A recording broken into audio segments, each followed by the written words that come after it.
Manipuri Wari Pambi Channel na tabiriba pumnamakpu amuhana taram noksari ngasisu mahusagum mayamgi ngahapwathana nabagdamak anugba Manipuri wari masa ani khaktang puduna laksari ahan bagi wari masa sige maming tasawba wari masa sige aibana laisram dablo wari masa seha nataminarasi ngasidi tada sawbase masangamdaba mali ina masawbina thaba ingkhang pumnamak pangthokli yumsu oinariba dukan adugi mamangsu sitna na sitokle ising saithokle sa thakpham oiriba saruktusu taithok samthokpa loikhre thabakti suba sunglep lepte ina magi maithongdadi momon phawba nokningbagi mami tade ngasidi aibu ura male hairai tombi nang kayam koire lepribase kuireda aina kumki tasawbadi masangamdrabro natraga thabak sathokrabro sathokideda masa khara nungaitaduna hugatre aduna aina thabak ingkhang panglamlibani kari leige pabunggi salon ge tawrubada sini yaurumdraduna sini leiba thoraklibani keji makhayam apiu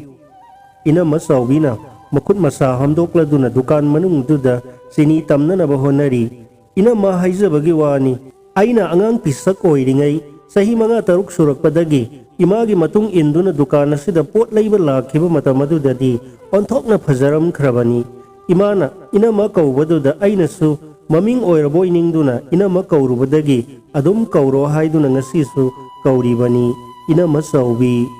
phajabadi ngasisu adum phajari kungang leikai sigi manungda sahi amjarabasu ma muk phajabi masananbi nupi amata thengnadri makhol na mengliba pot leiba lakpa mioi amatana mahakpukki luna thaksi khasi naidaba yaude tombi se sini leire se salon batheng khrani onthok na nungsina haikhibani ina masawbina pesa kayano ina ma tara manga khaktani da se kun sidagi lawbiro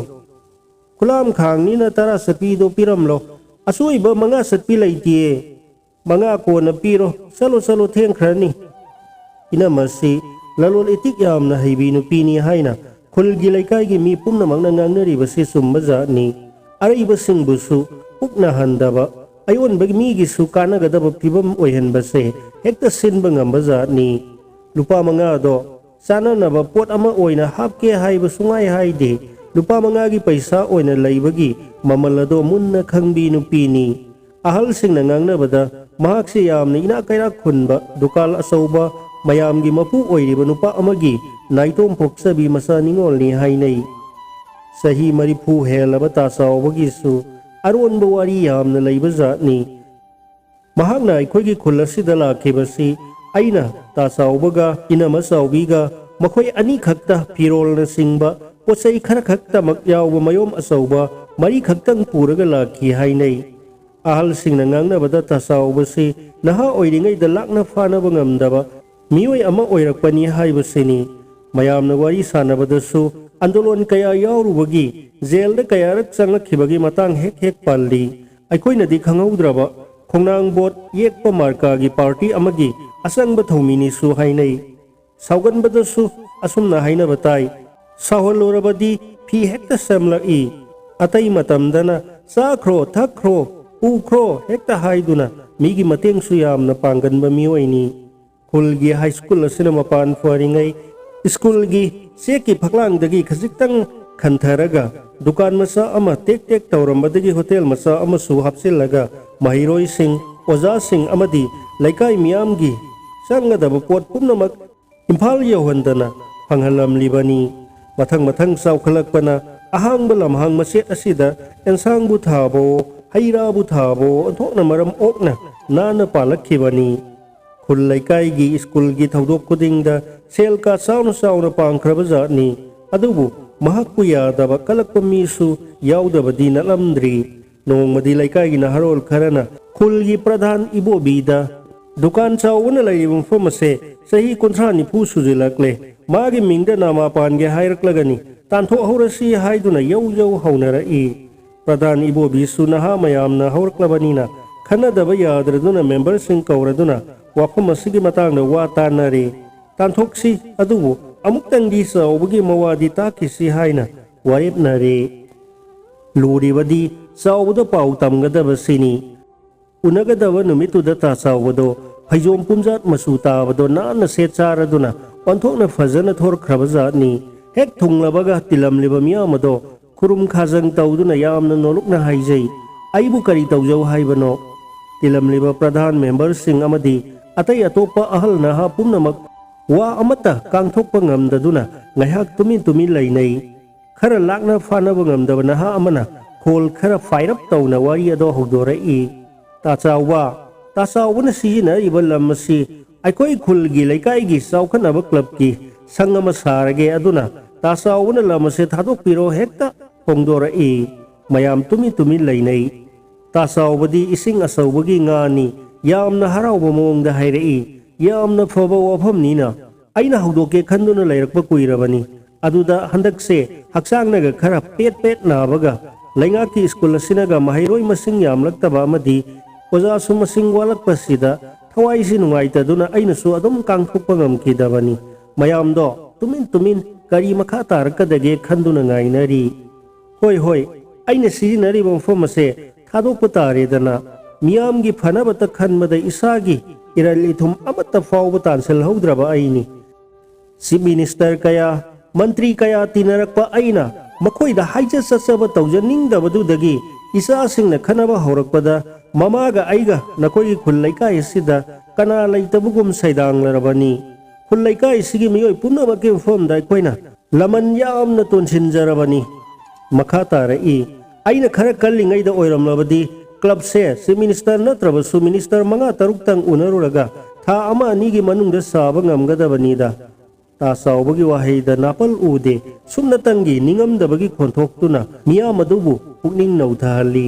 ꯃꯈꯥ ꯇꯥꯔꯛꯏ, "ꯐꯔꯦ, ꯑꯩꯒꯤ ꯃꯐꯝ ꯑꯁꯦ ꯄꯤꯛꯇꯤ ꯄꯤꯛꯃꯜꯂꯤ club ꯁꯥꯕꯒꯤꯗꯃꯛꯇꯗꯤ, ꯑꯗꯨꯕꯨ ꯃꯌꯥꯝꯅ ꯄꯥꯝꯂꯕꯅꯤꯅ ꯑꯩ ꯃꯐꯝ ꯑꯁꯦ ꯊꯥꯗꯣꯛꯂꯒꯦ꯫ ꯑꯩꯈꯣꯏꯅꯕꯨ ꯀꯌꯥꯝ ꯀꯨꯏꯅꯕꯨ ꯄꯨꯟꯁꯤꯗꯨꯅ ꯂꯩꯔꯒꯗꯒꯦꯅꯦ, ꯄꯨꯗꯨꯅ ꯆꯠꯄꯁꯨ ꯌꯥꯔꯔꯣꯏꯗꯕꯁꯤꯕꯨ ꯍꯥꯏꯗꯨꯅ ꯏꯃꯤꯡꯗ ꯄꯥꯇꯥ ꯄꯥꯟꯕꯒꯤ ꯋꯥꯈꯜꯗꯤ ꯂꯥꯏ ꯁꯥꯈꯤ ꯑꯩꯁꯨ ꯈꯜꯂꯦ ꯈꯟꯈꯤꯗꯦ꯫ ꯅꯈꯣꯏ ꯃꯌꯥꯝꯒꯤ ꯅꯨꯡꯁꯤ ꯆꯥꯟꯕꯤꯕꯁꯤꯗ ꯄꯨꯝꯅꯃꯛ ꯀꯥꯎꯊꯣꯛꯇꯨꯅ ꯄꯦꯟꯊꯣꯛꯇꯨꯅ ꯑꯍꯜ ꯑꯣꯏꯔꯕ ꯑꯩꯈꯣꯏ ꯑꯅꯤ ꯑꯣꯟꯊꯣꯛꯅ ꯅꯨꯡꯉꯥꯏꯅ ꯂꯩꯖꯔꯛꯂꯤꯕꯅꯤ꯫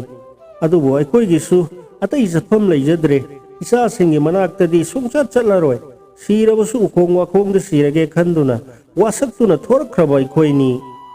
ꯃꯥꯒꯤ ꯋꯥꯐꯝ ꯑꯗꯣ ꯈꯪꯂꯦꯞ ꯂꯦꯞꯇꯨꯅ ꯂꯣꯏꯁꯤꯜꯂꯤ ꯑꯗꯨꯒ ꯍꯥꯏꯔꯛꯏ, "ꯇꯣꯝꯕꯤ, ꯅꯅꯝꯃ ꯆꯥꯎꯕꯤꯅ ꯆꯥ ꯂꯣꯜꯍꯧꯕꯅꯤ, ꯆꯥꯅꯅꯕꯁꯨ ꯁꯦꯝꯍꯧꯕꯅꯤ꯫ ꯃꯁꯥ ꯀꯌꯥ ꯉꯝꯍꯧꯗꯕꯅꯤ, ꯅꯈꯣꯏ ꯑꯃ ꯑꯅꯤ ꯆꯠꯂꯒ ꯈꯔ ꯂꯧꯃꯤꯟꯅꯔꯨꯔꯣ꯫ ꯉꯁꯤꯗꯤ ꯃꯌꯥꯝꯒ ꯄꯨꯟꯅ ꯑꯃꯨꯛꯇꯪ ꯆꯥꯃꯤꯟ ꯊꯛꯃꯤꯟꯅꯗꯨꯅ ꯉꯥꯏꯍꯥꯛ ꯅꯣꯛꯃꯤꯟꯅꯍꯧꯒꯦ꯫ ꯆꯠꯂꯨ, ꯅꯅꯝꯃ ꯆꯥꯎꯕꯤꯗꯣ ꯉꯝꯂꯒꯗꯤ ꯉꯥꯏꯍꯥꯛ ꯂꯥꯛꯎ ꯍꯥꯏꯔꯛꯏ ꯍꯥꯏꯌꯨ꯫ ꯄꯣꯠ ꯆꯩꯁꯤꯡꯁꯨ ꯑꯗꯨꯝ ꯂꯩꯖꯁꯅꯨ ꯍꯥꯏꯔꯛꯏ ꯇꯝꯃꯨ꯫ ꯉꯁꯤ ꯐꯥꯎꯕꯗ ꯑꯁꯨꯛ ꯀꯨꯏꯔꯕꯁꯦ ꯍꯨꯔꯥꯟ ꯆꯤꯟꯊꯤ ꯑꯃꯠꯇꯁꯨ ꯇꯧꯔꯛꯇ꯭ꯔꯤꯕꯅꯤ꯫ ꯀꯔꯤꯁꯨ ꯃꯥꯡꯂꯣꯏ, ꯍꯦꯛꯇ ꯑꯃꯨꯛ ꯂꯥꯛꯎ ꯍꯥꯏꯌꯨ." ꯇꯣꯝꯕꯤꯗꯣ ꯃꯃꯥꯟꯅꯕꯤ ꯑꯃ ꯑꯅꯤꯒ ꯂꯣꯏꯅꯅ ꯆꯠꯈꯤ꯫ ꯇꯤꯜꯂꯤꯕ ꯃꯤꯌꯥꯝ ꯑꯗꯣ ꯋꯥ ꯃꯆꯦꯠ ꯑꯃꯠꯇ ꯉꯥꯡꯅꯗꯦ, ꯇꯨꯃꯤꯟ ꯇꯨꯃꯤꯟ ꯌꯦꯡꯅꯗꯨꯅ ꯂꯩꯅꯩ꯫ ꯑꯆꯤꯛꯄꯗꯣ ꯊꯨꯒꯥꯏꯗꯨꯅ ꯇꯥ ꯆꯥꯎꯕꯅ ꯍꯥꯏꯔꯛꯏ, "ꯍꯩꯇꯣꯟ, ꯅꯪꯒꯤ ꯑꯪꯒꯨꯔ ꯆꯥꯔꯥꯗꯣ ꯁꯤꯈ꯭ꯔꯦ ꯍꯥꯏꯕ ꯇꯥꯔꯦ꯫ ꯆꯠꯂꯣ ꯌꯦꯡꯉꯣ, ꯑꯅꯧꯕ ꯑꯪꯒꯨꯔ ꯆꯥꯔ 10-20 ꯁꯦꯝꯗꯨꯅ ꯂꯩꯔꯕꯅꯤ꯫ ꯂꯤꯡꯊꯣꯛꯄ ꯌꯥꯔꯕꯅꯤ, ꯂꯧꯍꯧꯔꯨꯔꯣ꯫ ꯃꯌꯥꯝꯒꯤꯁꯨ ꯍꯩꯅꯧ ꯆꯥꯔꯥꯁꯤꯡ, ꯂꯤꯆꯤ ꯆꯥꯔꯥꯁꯤꯡ ꯌꯥꯝꯅ ꯁꯦꯝꯂꯒ ꯂꯩꯔꯕꯅꯤ꯫ ꯑꯄꯥꯝ ꯑꯄꯥꯝꯕ ꯈꯟꯕꯤꯗꯨꯅ ꯂꯧꯕꯤꯍꯧꯔꯣ꯫ ꯅꯣꯡ ꯂꯥꯛꯂꯕꯅꯤꯅ ꯍꯧꯕꯁꯨ ꯁꯣꯏꯗꯅ ꯍꯧꯔꯒꯅꯤ꯫ ꯍꯩ ꯔꯥ ꯋꯥꯠꯇ ꯄꯥꯗꯕ ꯈꯨꯜ ꯂꯩꯀꯥꯏ ꯍꯥꯏꯕꯗꯣ ꯑꯣꯏꯍꯟꯁꯤꯅꯦꯀꯣ."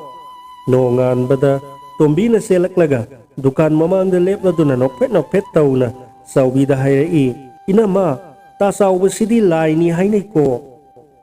"ꯀꯔꯤ ꯍꯥꯏꯅꯔꯤꯕ?" ꯆꯥꯎꯕꯤꯅ ꯈꯪꯅꯤꯡꯅ ꯍꯪꯈꯤ꯫ ꯇꯣꯝꯕꯤꯅ ꯅꯣꯛꯅ ꯅꯣꯛꯅ ꯊꯝꯃꯤ, "ꯑꯍꯜ ꯃꯌꯥꯝ ꯑꯗꯨꯅ ꯅꯍꯥꯁꯤꯡ ꯑꯗꯣ ꯌꯥꯝꯅ ꯆꯩꯈ꯭ꯔꯕꯅꯤ꯫ ꯄꯤꯛꯈ꯭ꯔꯕ ꯂꯝ ꯃꯆꯦꯠꯇꯨꯗ ꯀꯔꯤ ꯀ꯭ꯂꯕꯅꯣ ꯁꯥꯒꯗꯧꯔꯤꯕ, ꯁꯥꯔꯨꯅꯨ꯫ ꯉꯁꯤ ꯍꯌꯦꯡ ꯇꯝꯕ ꯉꯝꯗ꯭ꯔꯕ ꯃꯈꯣꯏ ꯑꯅꯤ ꯑꯗꯣ ꯁꯤꯗ꯭ꯔꯤꯕ ꯐꯥꯎꯕ ꯏꯪꯅ ꯆꯤꯛꯅ ꯂꯩꯖꯔꯁꯅꯨ ꯍꯥꯏꯅꯈ꯭ꯔꯕꯅꯦ." ꯆꯥꯎꯕꯤꯒꯤ ꯏꯔꯥꯅ ꯄꯤꯛ ꯊꯜꯂꯕ ꯃꯃꯤꯠ ꯑꯅꯤ ꯑꯗꯨꯅ ꯃꯄꯨꯔꯣꯏꯕꯗ ꯅꯣꯛꯐꯦꯠ ꯅꯣꯛꯐꯦꯠ ꯌꯦꯡꯖꯈꯤ꯫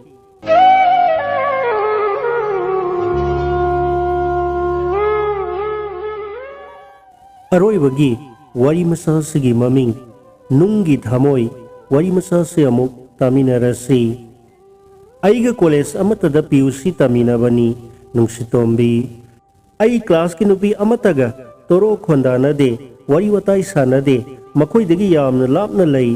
nupi haiba zat ase aingondadi thajaba sungam ngamde aina khara naha oiringai wakhal mapung phana khanthaba ngamdringai nupi da kuthiba nangkhre adudagi oiba tai ai nupi bu pangki daki hanna yeng khara roi wa sakki khanghaude matam haibase mathang haukhiduna sahi gi paikha numit lakle ka amatada nungsiga punna tarami aigi hek tung thangba phanda ma phami wahang se hek phangbaga iba hore paikha hujin khiba pung ama makhairom pharam lani aigi tungda phamliba nungsina magi kolom aduna aigi nangal da sak thilaklami hanna yengthok khibada mana ikaina haiki wahang ani ahum dagi hena khangdre makha ithabang amdre fel oirani aina pakhum se amada kari no khara iraga pikhi subject khudingmak ma aigi mateng lauki paikha aroiba numitta ma ai ka dagi tung thamang thathorakpada yamna thamoi sengna haiki nangna aigi mateng pangbiramdrabadi kaidonungda paikha pass tauba ngamgani ninglude nangi mateng na ai soidana pass taugani khalli nongma tanja sabada sak amatang saminasi aina khumki karigi sak no aina mateng kharadang pangbagiro taurunu ai lakpa ngamloi wa makha tanade numit ado ma ai unabagi aroiba numit ni mayum hek yaubaga nungsitombi mafi marol hongdokpa ngai ngamde yamna harauna mapada tammi baba ai handakti paikha se soidana pass taugani ai laibag yamna fai aikoi class ta taminaba laik yamna phaba nupa amaga phaminarubadagi aigi khangdaba khudimak mahangna takpikhi soidana mai pa kaniye mana mateng pangbikhiba adugi saksara amatangdi samina ningi